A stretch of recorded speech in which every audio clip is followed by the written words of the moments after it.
Oh, I'll present timber! the Story County Freedom Rock and Veterans Memorial. All right. Crazy. It's Memorial Day weekend.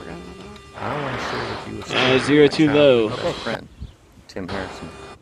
Tim and I grew up just a few houses apart. We were as close as brothers. After graduation, Tim joined the Air Force and served for a dozen years. He was a staff sergeant in the 16th Special Operations Squadron. He was a gunner on board an AC-130H Spectre gunship. The AC-130H Spectre is an armed version of the C-130 Hercules transport. It bristles with side-firing cannons, including a 105mm howitzer.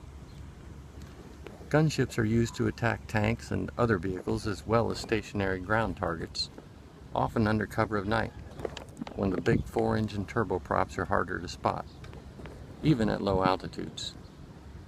The Spectre missions, especially those of the Special Operations Squadron, are often classified missions.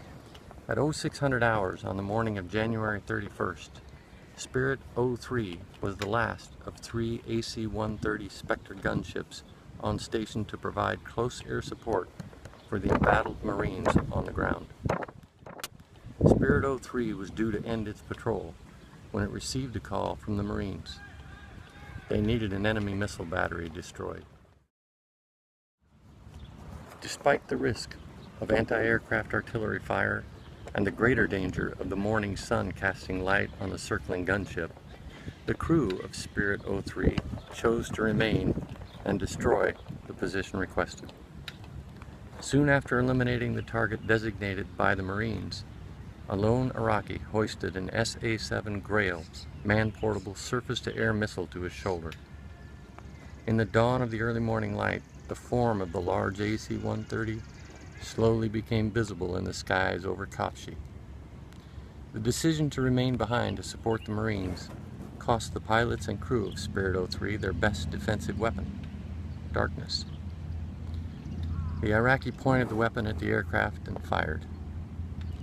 The missile found its target, and at 0635 hours, the aircraft sent out a Mayday distress call and then crashed into the waters of the Persian Gulf.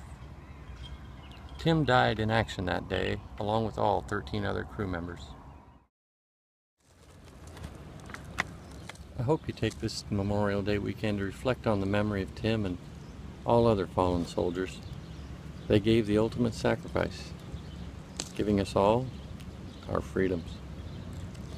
Friends, we want to honor Tim and all those who've ever served by completing the Story County Freedom Rock project.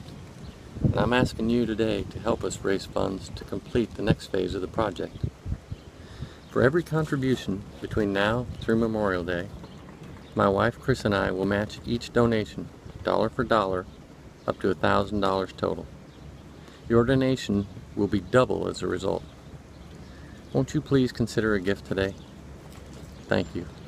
God bless those who serve, and all of you who honor them.